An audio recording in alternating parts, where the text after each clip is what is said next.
하나님의 말씀은 요한계시록 2장 8절에서 11절까지 교독하겠습니다. 요한계시록 2장 8절 스무나 교회의 사자에게 편지하라. 처음이며 마지막이요 죽었다가 살아나신 이가 이르시되 내가 내 환난과 궁핍을 알거니와 실상은 내가 고요한 자니라. 자칭 유대인이라 하는 자들의 비방도 알거니와 실상은 유대인이 아니요 사단의 해당이라. 너는 장차 받을 고난을 두려워하지 말라. 볼지어다 마귀가 장차 너희 가운데서 몇 사람을 옥에 던져 시험을 받게 하리니 너희가 10일 동안 환난을 받으리라. 너가 죽도록 충성하라.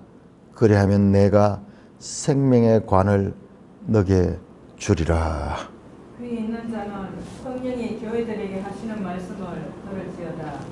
이기는 자는 둘째 사망의 해를 받지 아니하리라. 오 하나님 아버지, 오늘 감사합니다. 오늘 이 말씀을 통하여서 말씀하시는 하나님 뜻을 바르게 깨닫고 바른 믿음으로 하나님 나라에 입성하는 천국 백성 삼아 주시고 천국 백성의 도리와 교훈과 윤리를 배우는 시간 되게 하여 주옵소서. 예수님 이름으로 감사하며 기도드리옵나이다. 아멘. 자, 스무나 교회 하기 전에 우리가 어제 에베소 교회를 봤는데, 에베소 교회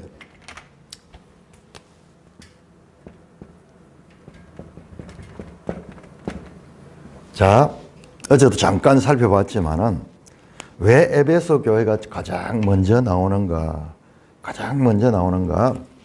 뭐 여러 가지 이유가 있지만 일단 지리적으로도 우리가 다시 한번 지도를 보시면은요, 377쪽 지도를 보면은 그 지도 가운데서 에베소가 지금 이 소아시아 지역의 그 항구 도시고 무역 도시고 가장 큰 도시예요. 가장 큰 도시고 순서가 에베소에서 위로 올라가 바로 위에 스무나 있죠. 그 위에 올라가니까 버가모 있죠. 그 다음에 내려오니까는 이제 버가모까지 올라갔다가는 이제 내려옵니다. 도아디라, 그 다음에 사대, 빌라델비아, 라오디게아 순서가 이렇게 꼬부라진 그런 이 지형을 따라서 순서가 되어 있다는 것도 알 수가 있습니다.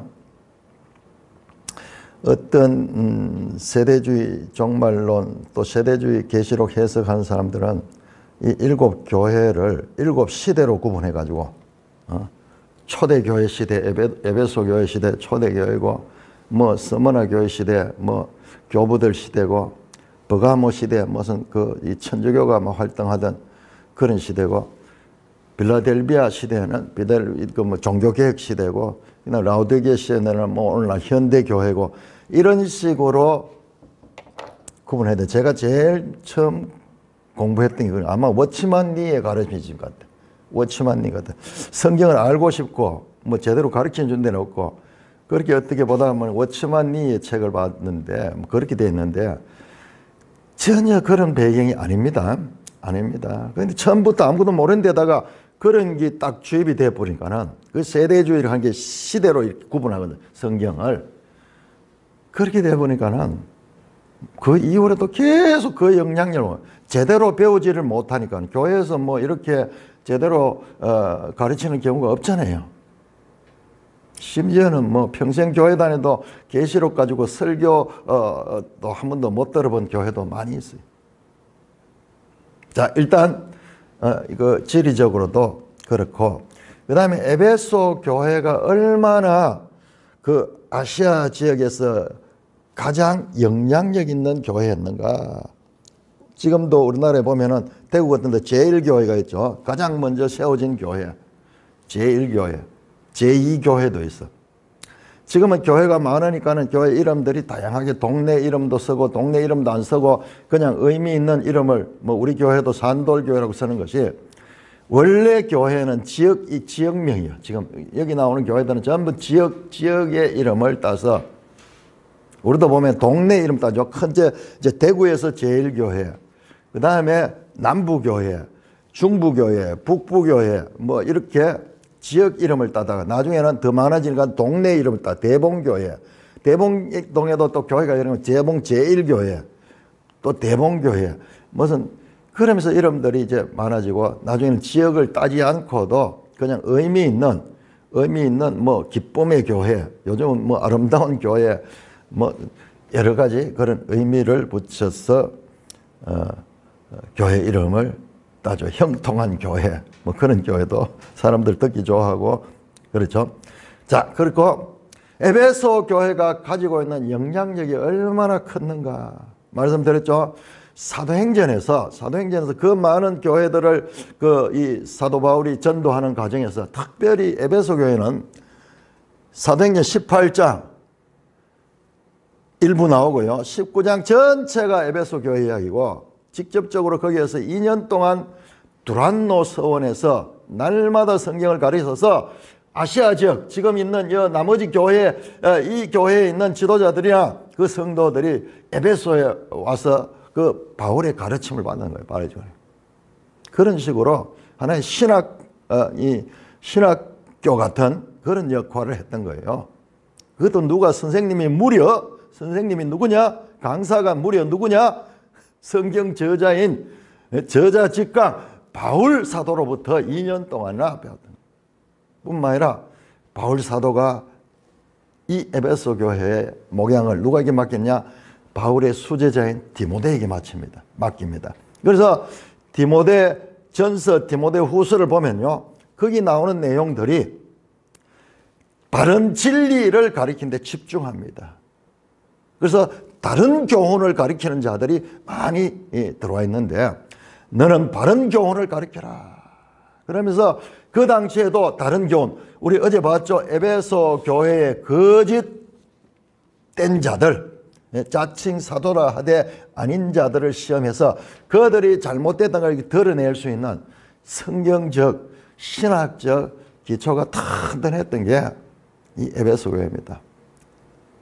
뿐만 아니라 심지어는 무려 바울 사도가 이 목회를 했고, 그 다음에 그 수제자 디모데가 했고, 그 이후에 요한계시록을 기록한 사도 요한이 가르쳤던 거예요. 사도 요한이 가르쳤던 거예요. 그러니까 이 교회에 얼마나 권위가 있습니까? 최고 목회자들이 이어서 목회를 했던 곳이 이 에베소입니다.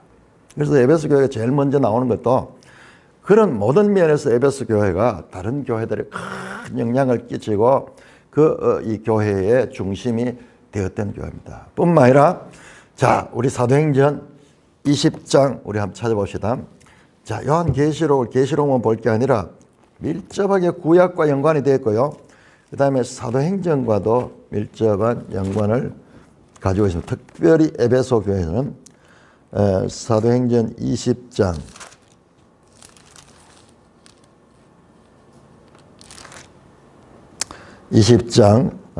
특별히 그 에베소 교회에는 사도 바울이 관심이 많았습니다. 그래서 아마 3차 전도 여행을 마치고 돌아오는 길에 다시 에베소를 들러가지고 에베소로 직접 가지는 않고, 자, 20장 17절 보세요. 바울이 밀레도에서 사람을 에베소로 보내어. 밀레도에서 사람을 해서, 그러니까 밀레도는 에베소보다 밑에 있는 그 항구입니다. 3차 전도여행 돌아오면서 거기에서 직접 에베소 가지는 않고 에베소 지도자들, 장로들을 불러가지고 밀레도에서 만납니다.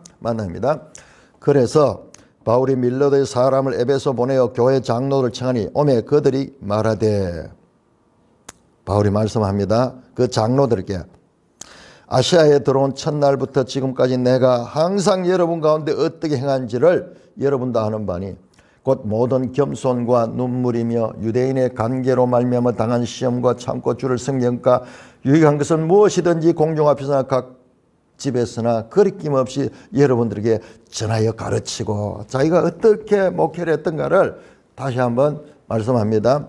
거리낌 없이 여러분들이 전하여 가르치고 유대인과 헬라인들에게 하나님에 대한 회개와 우리 주 그리스도에 대한 믿음을 증언한 것이라.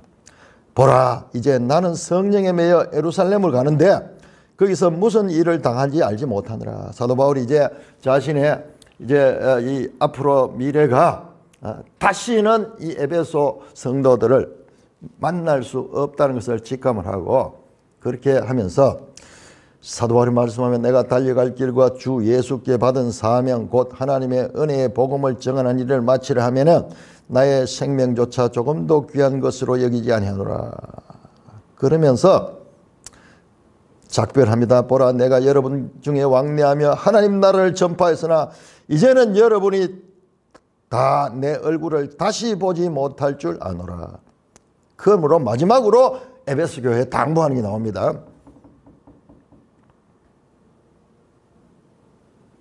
28절입니다. 여러분은 자기를 위하여 또는 온 양떼를 위하여 삼가라. 자기 자신을 위해서 장로들이니까 목양자들이 스스로 조심해라 이 말이죠. 성령이 그들 가운데 여러분을 감독자로 삼고 하나님이 자기 피로 사신 교회를 보살피게 한다. 여러분들은 하나님 교회의 감독자로서 여러분들이 그런 그 성령이 여러분들을 택했다. 그러면서 말합니다. 29절.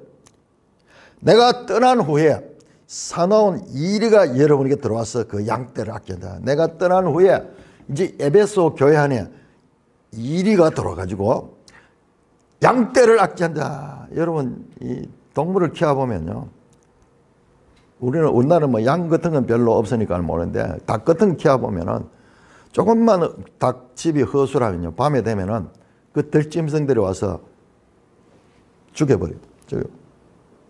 뭐 잡아먹지도 않아요. 그냥 막 배만 따가지고 뭐 간만 빼먹는지 그렇게 하고 그대로 죽여버려요. 이 양떼도 마찬가지. 양떼도 그 목자가 잘 관리를 하지 않으면요, 그 이리떼들이 와서 그대로 이 공격을 합니다. 밤에 목자가 잠들어 있을 적에 그 사나운 이리가 들어와서 양떼를 아끼지 않는다. 양떼를 막 죽여버린다 이 말이죠. 또한 여러분 중에서도 제자들을 끌어 자기를 따르게 하려고 어그러진 말을 하는 사람이 일어나죠. 여러분 가운데, 지도자들 가운데서 그런 자가 나온다는 거야. 그런 게 아니라 자기를 주장하면서 이런 영적인 권위를 가지고 그 다음에 자기를 따르는 사람들을 그렇게 해서 바른 교훈, 바른 진리가 아니라 그 말씀을 왜곡하고 이렇게 해서 자기를 따르게 하려고, 오늘날 이단의 교주들 보세요. 전부 자기를 신격화 시키잖아요. 전부 자기 영광을 취하여. 그러니까는 이단들이 초대교회도 있었던 거예요. 그래서 교회 안에는 본질적으로 이와 같은 이단들이 함께 존재하도록 되어 있어요. 왜 이렇게 이단이 많지? 사도 바울이 가르치는 교회에도 이단이 있는 거예요. 이단이 있는 거예요. 거짓 교사들이 있는 거예요. 그러니까 이것은 우리가 왜 이런 일이 있지? 이게 아니고 그게 본질적으로 그렇게 돼 있어. 예수님 비유에서도 말씀하죠. 알곡과 가라지가 같이 있다는 거야. 어떻게 보면은 그것도 필요악일 것 같아요. 성도가 더욱더 성도가 되기 위해서는 이런 거짓 가르침들에 대한 이 공격이 있어야지, 거짓 가르침들이 공격할 때 바른 진리를 위해서 더욱더 우리가 추구하게 되고 그렇게 될 그런 것이 있어요. 자간 있습니다. 우리가 이 땅에 살면은 늘 날씨가 좋은 것만 아니라 때때로 태풍이 불고 눈보라가 몰아치고 이런 날들이 늘 있지 않지만은 1년 가운데 항상 있어야 돼요. 그게 없으면 안 돼요. 여러분 여름 장마 때 지금 원래 지금 장마가 됐는데 비가 별로 많이 오지 않고 있어요. 이게 좋은 게 아니에요. 비가 올 때 비가 와줘야지. 물론 뭐 수해도 나고 여러 가지 어려움도 있지만은, 그러나 그 피해보다는요 훨씬 더 큰 전체적인 그와 같은 이익이 있습니다. 있을 게 있어줘야 돼요. 여러분, 이때 비가 많이 저장이 되지 않으면요 나중에 되면은 막 그 힘들어져요.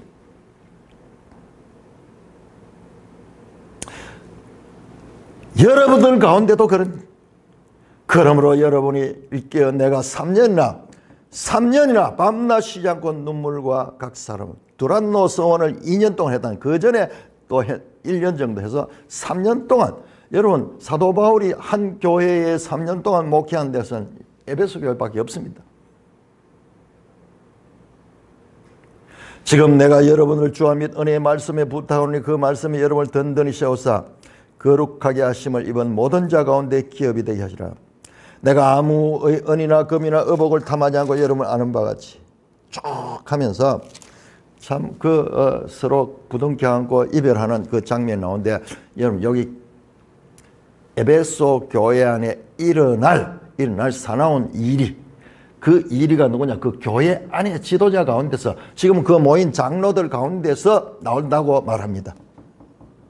여러분 중에서도 제자들을 끌어 자기를 따르게 하려고 어그러진 말을 한 사람이 일어날 줄을 내가 아노라.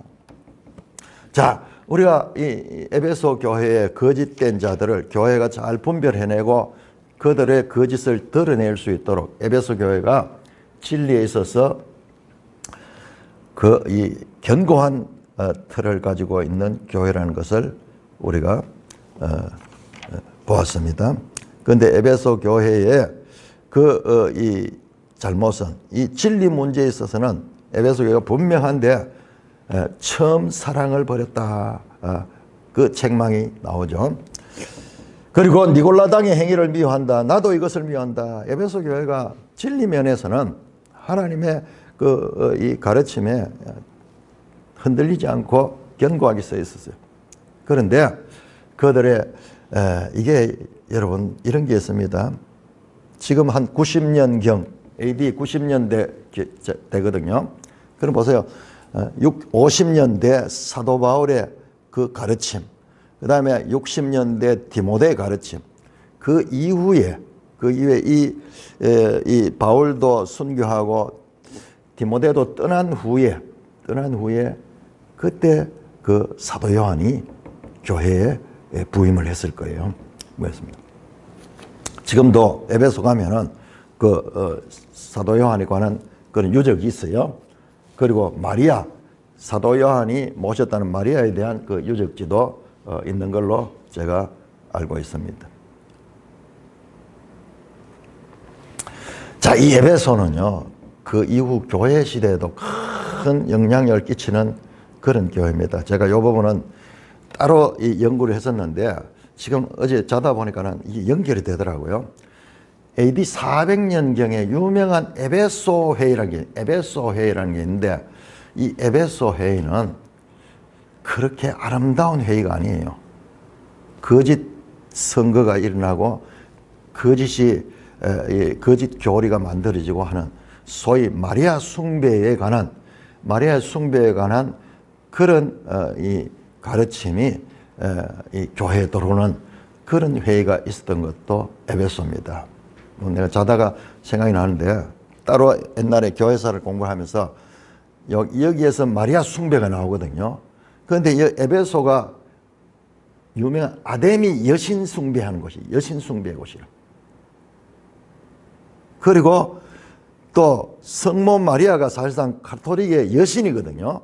여신인데, 그런 것들이 어떤 전설하고도 연결이 되면서 묘한 그런 일치점을 가지는데, 자, 그 정도 말씀을 하겠습니다. 자, 이렇게 에베소 교회에 대해서 특별하게 사도 바울이 거짓 교사들, 그 다음에 사나운 이리떼 같은 자들이 교회 안에서 나온다 말. 교회 안에서 너희들 장로들 중에서도 그런 자가 나올 것이다, 그 말씀했는데, 정말 그렇게 났고, 그러나 교회는 진리 가운데 최고의 진리가 이 전성이 되면서 그 거짓된 것을 드러내고 오히려 그들을 이 쫓아낼 수 있는 그런 이 성숙한 교회였다는 것도 바로 이런 배경을 생각할 때 에베소 교회가 그냥 여러 교회 가운데 하나가 아니고 에베소 교회는 정말 대단했겠죠. 초대교회 그 명성이 얼마나 대단했겠어요. 그리고 도시 자체도 그 소아시아 지역의 가장 큰 도시였습니다. 자, 오늘 두 번째로 스무나 교회, 그 다음에 버가모 교회 이렇게 연결했는데 아까 말씀드렸죠. 지도에 보니까는 에베소, 그 다음에 그 위에 스무나 위에 그 위에 버가모에서 또 내려와서 저 라오디게까지 이렇게 사람이 길을 간다 그러면은 순서적으로 갈 수 있는 그런 위치에 놓여 있다는 것도 우리가 확인을 했습니다. 자, 오늘 요 스무나 교회에 들어가기 전에 일곱 교회 전체에 이 나타나 있는 구조가 있어요. 일곱 교회. 자, 다시 한번 정리합니다. 1장 10절에서 3장 21절까지 여기에 엔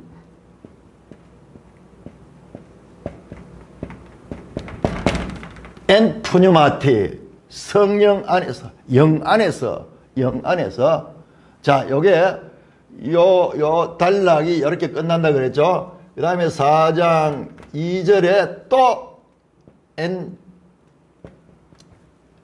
영 안에서 이렇게 나옵니다. 4개가 나옵니다. 4개 전체 4개 제가 지난 시간에 말씀을 들었습니다. 이거를 놓치면 안 됩니다. 이거를 딱 잡고 있으면 계시록이 확 정리가 됩니다. 자, 영 안에서 1장 10절에서 32절까지 7 교회에 관한 하나님의 계시, 영 안에서 보는 거예요. 영 안에서 보는 장면이야. 그래서 7개에 관한 계시인데 여러분 보면은 요 각 교회에 대해서 한 7가지의 7교회가 나오죠. 그 다음에 7가지의 하나의 이 구조가 있어. 구조. 첫째 수신자가 나오죠. 수신자. 어디에게 보낸다. 에베소 교회 사자에게 보낸다. 스무나 교회 사자에게 편지하라. 그렇게 되죠. 도아디라 교회 사자에게 편지하라. 그 다음에요. 두 번째는 뭐가 나오냐. 두 번째는 여러분 여기 중요합니다. 여기에 두 번째는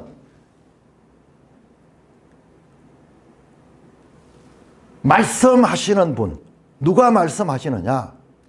예수님이 말씀하시는. 예수 그리스도의 계시라 그러죠.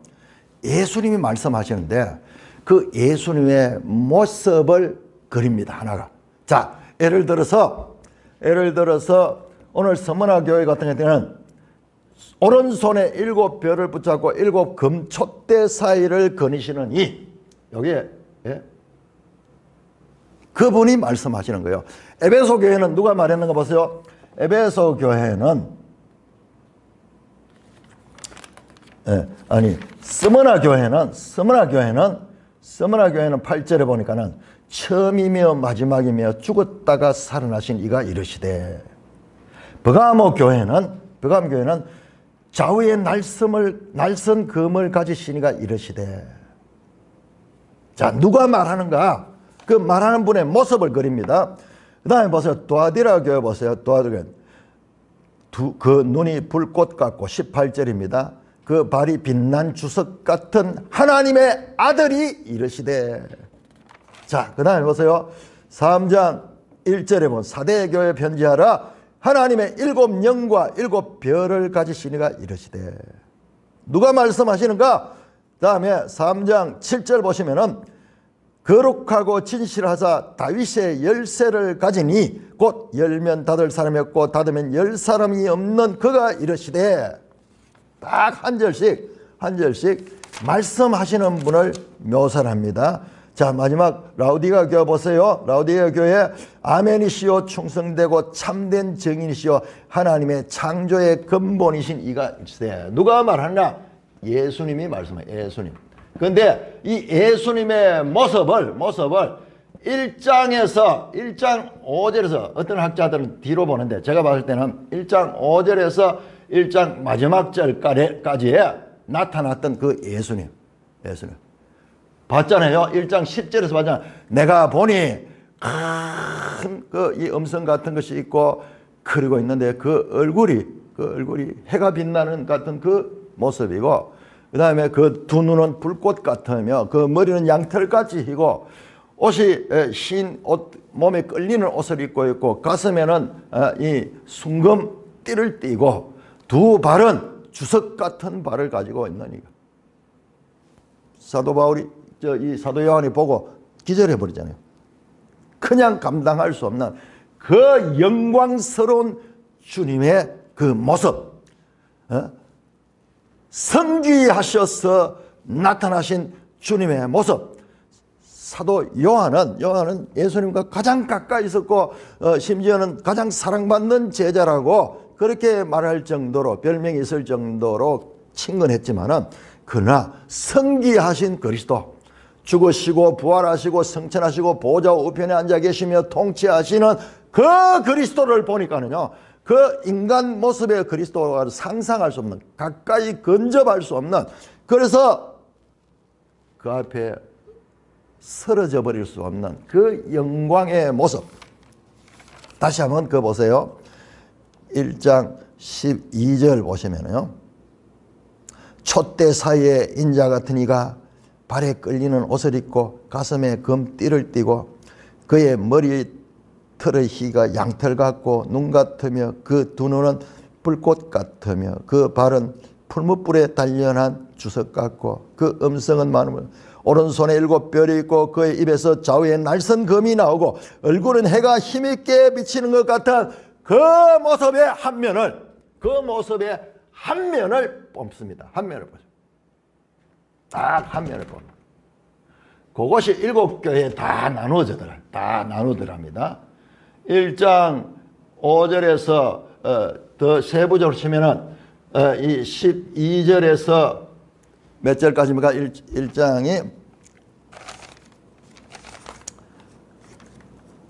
20절까지 나오는 여기에 나타난 요 모습의 한 부분이 7교회에, 여기에 나오는 이 모습들이 7교회에 다 나누어져 있어요. 예수님의 좌우에 날선 검 있는 모습의 사자로서 그 교회에 나타나고 7교회의 요 모습이 나누어져 있다. 자, 이게 아주 중요합니다.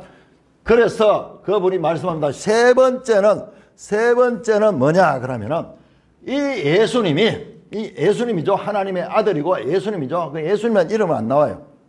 근데 이분이 인자 같으니 그야말로 성귀하신 그리스도입니다. 제가 이 말씀을 강조합니다. 성귀하신 거 그냥 단순한 부활한 정도가 아니에요. 부활하신 예수님의 정도가 아니에요. 부활하신 예수님은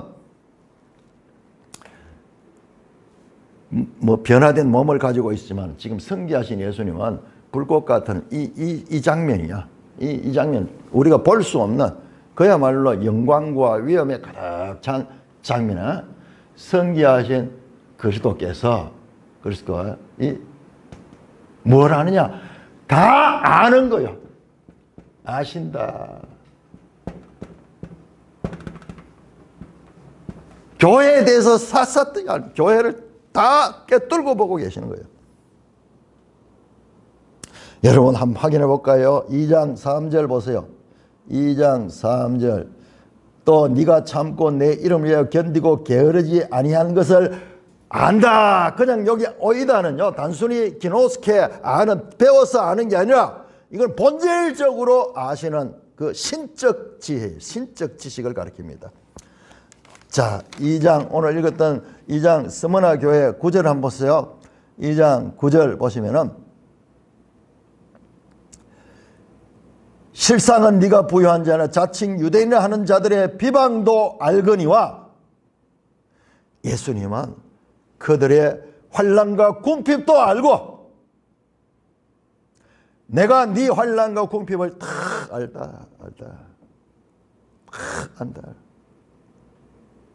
교회가 상하고 있는 그와 같은 형편을 주님은 다 아시고 계시고, 다시 한 말씀드리면 선기하신 주님의 관심은 어디 있냐? 관심은 교회예요. 교회. 교회는 얼마나 영광스러운 이 하나님의 기관인지 알 수 없어요. 이 교회가.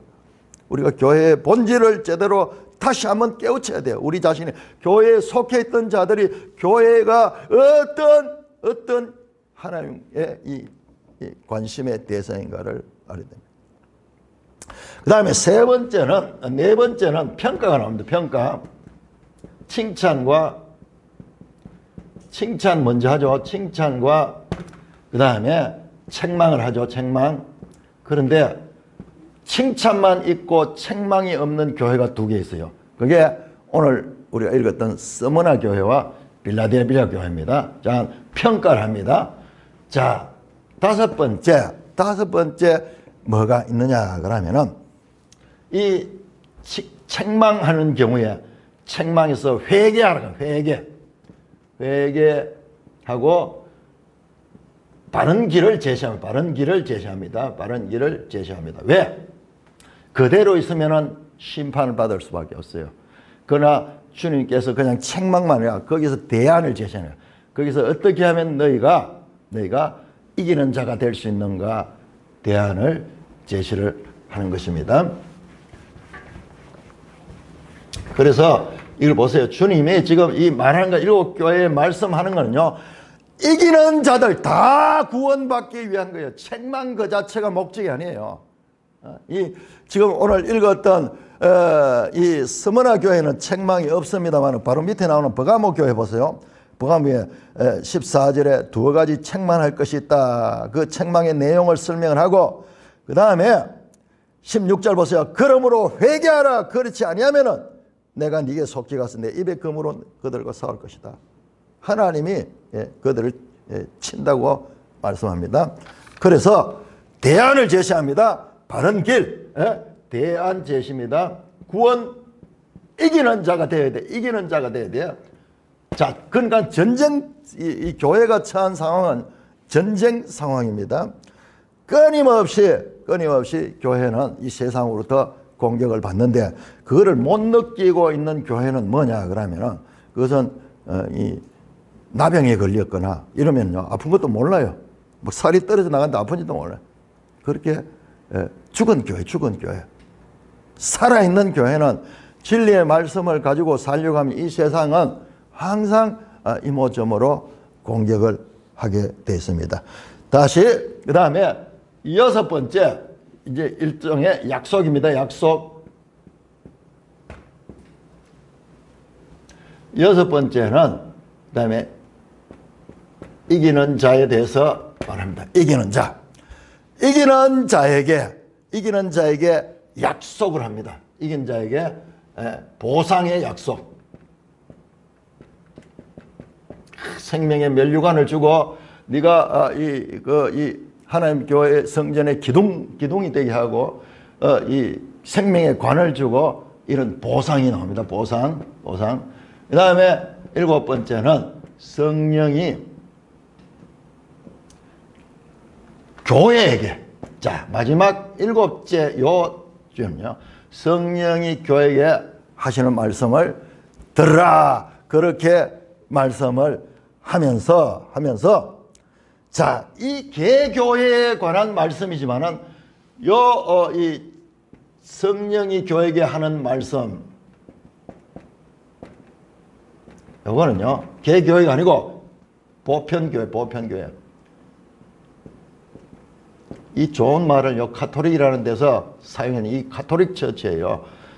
거짓 카톨릭 처치가 아니고 보편교회는 뭐냐 하면 1세기의 모든 교회도 포함이 되고 그 이후에 오늘날까지 이어지는 교회, 모든 교회가 성령이 교회에게 하시는 말씀. 그래 이게 지금 한 개교회 7개 가운데서 에베소 교회나 스무나 교회는 한 개교회에게 말씀하지만 결론은 이 모든 내용이 모든 교회에게 하시는 말씀이다. 그리고 누가 하느냐? 성령이 하시는 말씀, 성령이 하죠. 여러분, 예수님의 말씀이잖아요. 예수님의 말씀에서 성령이 하시는 일이요. 삼위일체 하나님. 그 다음에 그 성령은 예수님의 영으로 예수님의 말씀을 전하는 그와 같은 역할을 하는 것입니다. 자, 그런데 여기서 더 놀라운 것을 발견했는데요. 아주 놀라운 것은 여러분 보세요.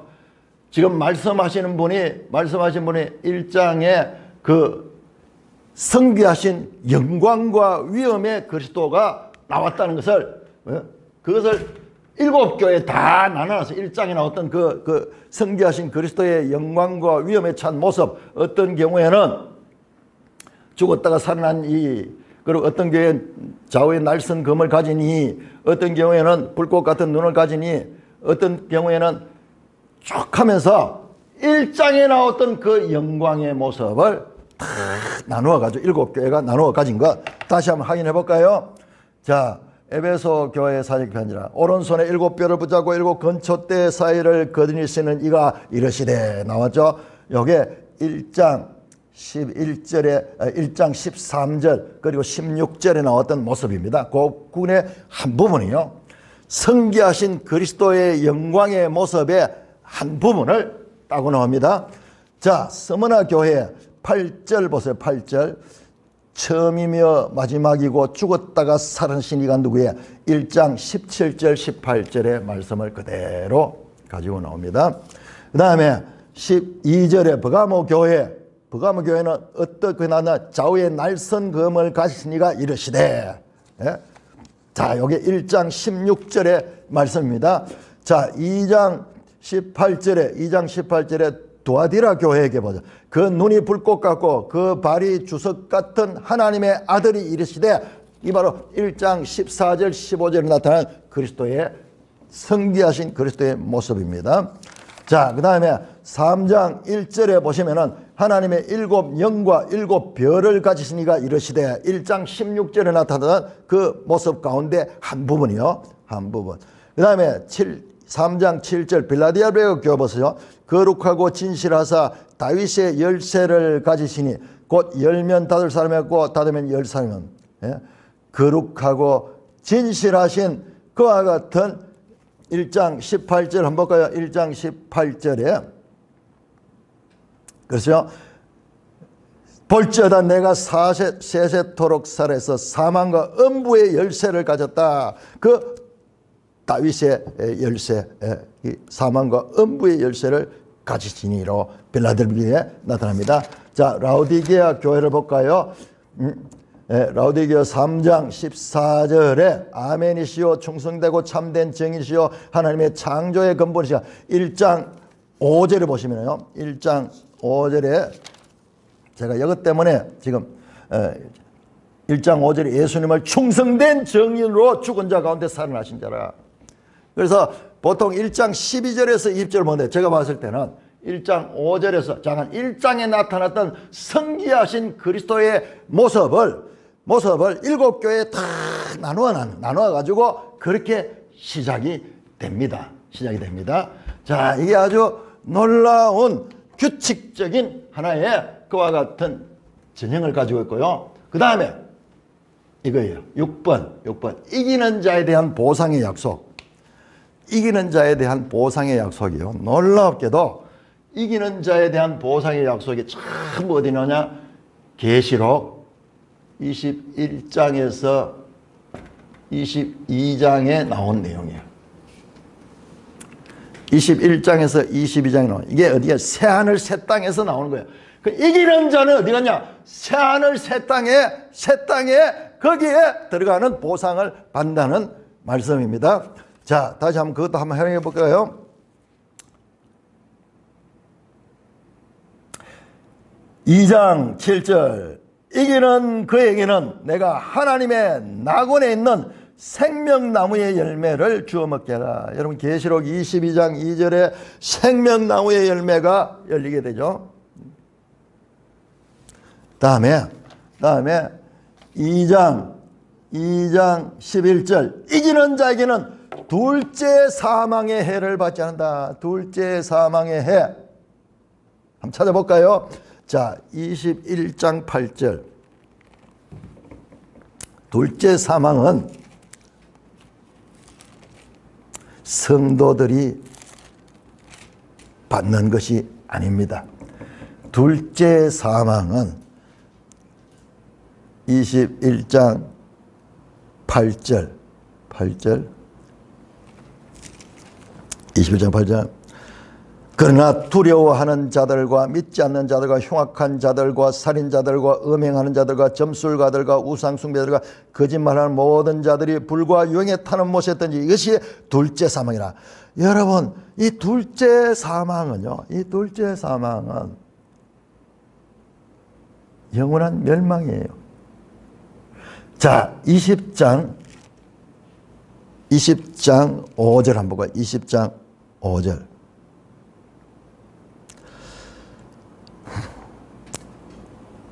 이는 첫째 부활이라. 이 첫째 부활에 참여하는 자들이 복이 있고 거룩하다. 여러분, 첫째 부활에 참여하는 자는 둘째 사망과 상관이 없습니다. 그렇게 설명합니다. 둘째 사망이 그들을 다스리는 권세가 없다. 그러니까 첫째 부활, 그리스도의 부활과 같이 성도의 부활이 있는데 그 부활에 참여하는 자는 하나님 나라에 들어가는 거예요. 영생의 나라에 들어가는 거예요. 그러나 그 첫째 부활에 참여하지 못한 자는 둘째 사망은 영원한 멸망에 빠지는 것입니다. 최후의 심판에서 첫째 부활에 참여하고 둘째 사망에 참여하냐 최후의 심판에서 죄되는 자는 그들은 영원한 하나님 나라로 입성하게 되는 것입니다. 자, 다음에 이 버가모 교회 볼까요? 이기는 그에게 17절 나오네요. 이기는 그에게는 내가 감추었던 만나를 주고 흰 돌을 줄 터인데 그 돌 위에 새 이름이 기록하시니 받는 자밖에 이름을 알자. 요게 좀 어려워요. 요거는 딱 마주치는 게 안 나와요. 그래서 이런 것들이 더 재미가 있죠. 깊이 찾아보니까는요. 여러분 22장 계시록 22장 4절 22장 4절에 보니까는 그의 얼굴을 볼 때에요 그의 이름도 그들의 이마에 있더라.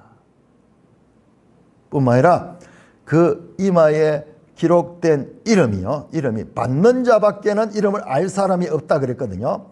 받는 자밖에는 그 이름을 알 사람이 없다 그러는데 여러분 19장 보세요. 19장 이게 놀랍게 그렇게 연결이 되어 있습니다. 19장 주님이 재림하는 그 장면 가운데 12절 보니까는요. 12절 보니까는 많은 관이 있고 또 이름 쓴 것 하나가 있으니 자기밖에 아는 자가 없다. 그 이름을 모르는 거예요. 그 이름은 이 받는 자밖에는 그 이름을 여기에 아는 것은 그리스도만 아는 그 이름인데 그 이름이 받는 자에게도 알려지는 그 새 이름이 기록이 되었다고 하는 것입니다. 그 다음에 보시면요, 28장, 2장, 도아디라 교회 이기는 자에게 말씀하는 거 볼까요?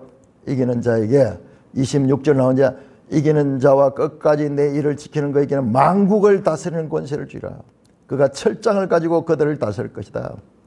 만국을 다스리는 권세, 계시록 20장 4절에 보면은 보좌를 보니 거기에 앉은 자들이 심판하는 권세를 받았다. 심판하는 권세, 다스리는 권세예요. 만국을 다스리는 왕 같은 권세를 받았다. 뿐만 아니라 철장을 가지고 그들을 깨뜨린 것 같다. 19장 15절 보시면 19장 15절 그의 입에서 예리한 검이 나오니 그것으로 만국을 치겠고 그들을 철장으로 다스리며 또 친히 하나님이 전능하신 이에 맹렬한 진노의 포도주를 빨겠다. 다 이것이에요. 이것들이 뿐만 아니라 결정적인 건요. 22장 16절을 보니까 16절 나 예수는 교회들을 위하여 내 사자를 보내어 내가 너에게 증언하게 하였노라. 나는 다윗의 뿌리요 자손이 곧 광명한 새벽별이라. 광명한 새벽별이라. 그에게 새벽별을 주리라. 지금요 계시록 2장 이기는 자, 두아디라 교회에게 주는 이기는 자가 여기에 22장에 나오는 이 말씀을 가지고 있는 것입니다. 자, 3장에도 한번 볼까요? 3장 5절. 이기는 여기는 이와 같이 흰옷을 입은 것이요 내가 그 이름을 생명책에서 결코 지우지 아니하고 그 이름을 내 아버지 앞과 그의 천사들 앞에서 시인하리라. 생명책에 기록된 이름. 21장 15절 보면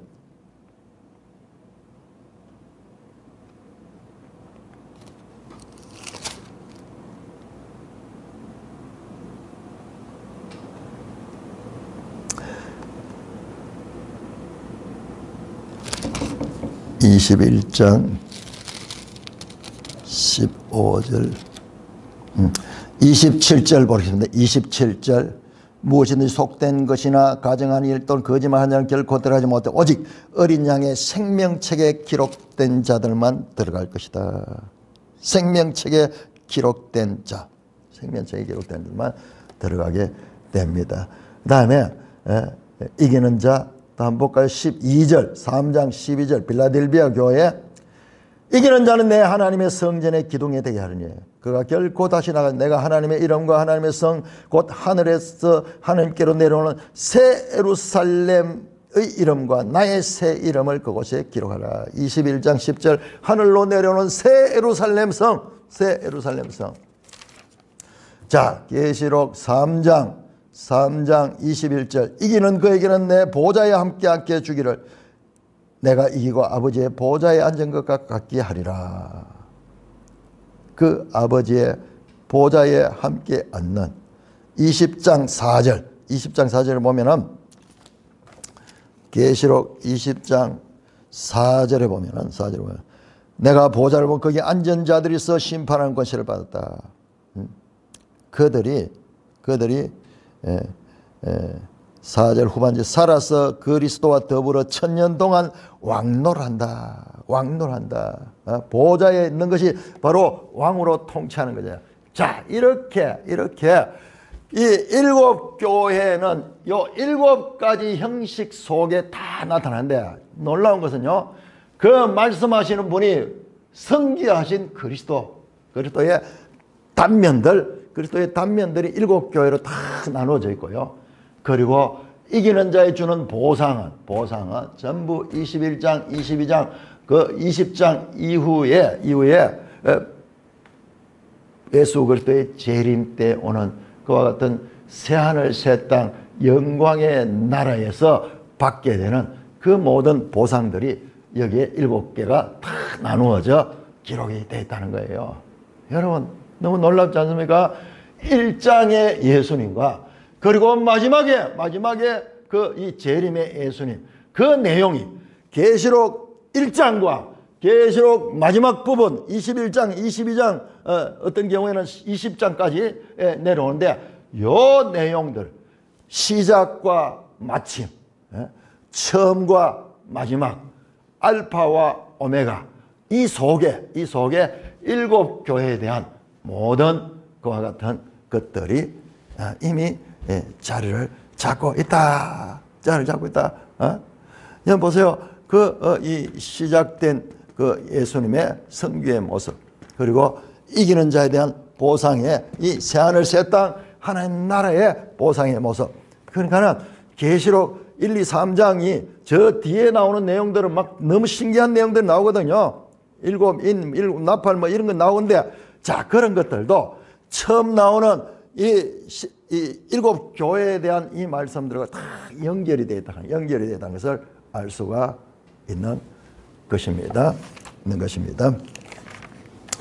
자, 서머나 교회로 들어가겠습니다. 서머나 교회. 자, 서머나 교회의 사자에게 편지하라. 처음이며 마지막이며 죽었다가 살아나신 이가 이러시되. 여러분 새롭게 보이죠? 이제 이 말씀이 새롭게 보인 거예요. 처음이며 마지막이며 죽었다가 살아나신 이가 있다. 1장 17절 18절 그 부분이 탁 나와가지고 말씀하신다. 내가 네 환난과 궁핍을 알거니와 예수님은 교회의 모든 것들을 다 아시고 계시는 거예요. 실상은 네가 부요한 자니라. 겉으로 볼 때는 참으로 가난하고 힘들고 어렵지만은 실상은 네가 부요하다. 자, 이게 주님이 보는 눈은요. 그런 눈은 그냥 현상만 보는, 현상은 환난과 궁핍이에요. 그러나 실상은 부요와 평안과 기쁨인 거예요. 자칭 유대인을 하는 자들의 비방도 알거니와. 자, 유대인들이 초대교회 처음에는 유대인과 기독교가 구별이 없었어. 특히 이제 이방 땅에 같이 있을 경우에는 구별이 없었고, 지금 여기는 이방 땅이잖아요. 소아시아 지역이니까. 그 유대인들이나 교회, 기독교나 같이 하나님을 믿고 이러니까는 별 차이가 없어서 이 로마에서도 구별이 없었는데, 나중에는 유대인들이 그 기독교와 구별하게 하고 기독교를 공격을 합니다. 그래서 로마 권세자들에게 그들이 폭로해요. 기독교와 우리는 다르다.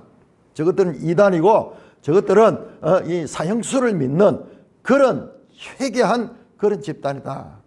그러면서 유대교가 앞장서서 교회를 공격하기 시작합니다. 그래서 그들은 유대인을 하지만은 실상은 유대인이 아니고 사탄의 회당이다. 반대로요, 너희가 참 유대인이야, 너희가 참 이스라엘이고 그들은 사탄의 회당이다. 자, 여러분, 노골적으로 요한계시록에는 사탄이라는 표현이 나타납니다. 자, 이거 다시 한번 중요하게 봐야 됩니다. 자, 사탄이라는 이름이 요한계시록에는 노골적으로 나타납니다. 사탄, 마귀, 뱀, 용, 이렇게 노골적으로 등장합니다. 자, 뱀은 창세기 3장에 나왔던 그 뱀을 가리키는 그 뱀, 그것이 바로 사탄이야. 여러분, 창세기 보면 뱀이 그랬지 모르잖아요. 계시록을 보니까 그게 사탄이구나, 그렇게 아는 거예요.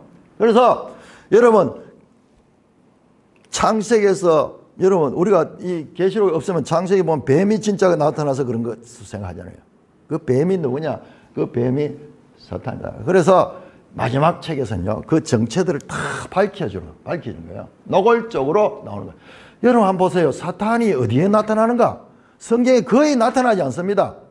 성경 역사서 보세요. 여호수아서 거기 어디 사탄이 있고 어디에 있습니까? 전부 사람들 이야기죠. 그런데 계시록은 갑자기 사탄이 쫙 등장하면서 이 모든 역사의 표면에 나타난 것과 드러난 것과 보이지 않는 영적인 이면을 구별한 거예요. 그래서 나타난 것과 표면적인 것은 네가 환난과 궁핍이지만 실상은 네가 부요한 자듯이, 겉으로 드러난 자들, 자기들이 유대인이고 자들이 택한 백성이고 자들이 하나님의 백성이라고 하지만은 실상은 그들이 하나님의 교회를 대적하는 사탄의 무리들이다. 그와 같이 말씀합니다. 앞으로도 이 내용이 사탄이 노골적으로 나옵니다. 사탄에 대해서 구체적으로 이와 같은 이름들로 구체적으로 등장합니다. 여러분 한번 생각해 보세요. 다른 성경에서 이런 경우가 거의 없거든요. 거의 없거든. 예수님에게 있어서 이제 사탄이 나타나서 시험하는 게 있었고, 예수님이 사탄아 물러가라 그러면서 베드로에 대해서, 베드로가 이 말을 할 적에 그렇게 지적하는 경우가 있었죠. 그래서 예수님은 뭘 보느냐? 그럼 본질을 보는 거예요. 그래서 우리가 사탄에 대해서도 명확하게 지금 우리가 이 계시를 통해서 이해를 해야 되는 것입니다. 너는 장차 받을 고난을 두려워하지 말라. 볼지어다. 자, 먼저 그들을 칭찬합니다. 너희가 정말 제대로 하고 있어. 자, 너는 장차 받을 고난을 두려워하지 마라. 아니, 얼마나 고난이 두려운데요. 그런데 그 이야기를 먼저 하는 거예요. 설명합니다. 마귀가 장차 너희 가운데 몇 사람을 오게 던져 시험을 받게 할 것이다. 교회 가운데서 대표자들이겠죠. 교회 가운데서 지도자들을 옥에다 넣고 그렇게 어려움을 겪게 할 것이다. 그 일을 누가 하느냐? 사람들이 하지만은 여기 나오네요. 마귀가 하는 것이다. 마귀가 하는 것이다. 마귀, 사탄이 하는 것이고 그게 마귀가 하는 것이야. 본질적으로 이면적으로 겉으로 드러난 것 행동으로 하는 것과 그 다음에 그 이면에 있는 것 영적인 면에서 지금 말합니다. 마귀가 장차 너희 가운데 몇 사람 오게 던져 시험하기다. 너희가 10일 동안 환난을 받다. 자, 10일 동안 가는 것은 다니엘서 1장에 보면은 그 다니엘과 그 친구들이 10일 동안의 그 기간을 요청을 합니다. 10일 동안은 당신들의 먹는 그런 진미 먹지 아니하고 우리가 채식만 하더라도 오히려 우리가 더 당신들이 원하는 그런 모습으로 그렇게 윤나는 그런 모습을 가질 수 있다. 그러면서 10일 동안 시험할 수 있는 기회를 주는데 자세히 보시면요. 계시록은 전부 다니엘서, 에스겔, 스가랴 뭐 이런 그 구약의 이런 선지서들과 밀접한 연관을 갖거든요. 자, 10일과 연관이 되고요. 연관이 되고 그다음에 숫자적으로도 10일이 될 수도 있어요. 여러분 10일 동안 그 감옥에 갇혀 있는 그것도 쉬운 일이 아니에요. 자, 그렇게 하는데 보세요. 네가 죽도록 충성하라. 자, 먼저 있잖아요. 먼저 여러분 이 말씀을 이 구절을 봐야 돼요. 예수님이 자기를 뭐라고 소개했습니까? 처음이며 마지막이며 죽었다가 살아내실. 그러니까 너희가 죽도록 충성하라. 왜 죽도록 충성할 수 있냐? 그리하면 내가 생명의 관을 내게 줄 것이다. 예수님이 죽었다가 다시 살아나셔서 이 생명의 관은 바로 첫째 부활의 생명의 관인 거예요. 첫째 부활의 관인 거예요. 나도 죽었다가 살아났듯이 너희들이 죽도록 충성해도 너희들이 죽도록 충성하라. 그리하면 너희가 생명의 관을 얻다. 이 생명은요, 조의 영생의 관, 영원한 생명의 그 관, 영원한 생명의 관을 쓰는 거예요. 이게 바로 첫째 부활에 이르는. 그래서 이 왕관이에요. 왕관, 스테파노스. 왕관 뭐예요? 왕으로 통치하는 그와 같은 그것이 약속이 되는 거예요. 이게 빈말이 하는 것이 그리스도가 그렇게 했잖아요. 죽었다가 영원한 생명으로 영광의 모습으로 지금 나타났듯이 너희들도 생명의 관을 받게 된다. 죽도록 충성하라. 할 수 있습니다. 왜? 생명의 관이 있다는 것을 믿게 되면은 여러분 열흘 동안 고난을 당한다. 심지어는 뭐 수년 동안 이 땅에서 고난을 당할지라도 이 시간은 이 땅에서 당하는 우리에게 주어진 이 시간은 영원한 시간에 비하면은 이거는 시간이 아니에요. 이거는 한 점에도 지나지 않는 그런 것이에요. 그러니까는 서머나 교회에게 소망이 있는 것은 그들이 그리스도가 죽었다가 다시 부활하신 그분인 것을 믿고 이 땅에 다는 환난들 이러한 것들이 오히려 하나님께서 다 알고 계시며 서머나 교회를 영적으로 부유한 자고 너희들이 참 그리스도의 교회다. 사탄의 회당이 아니라 여기는 이방인들도 있어요. 참 이스라엘이다.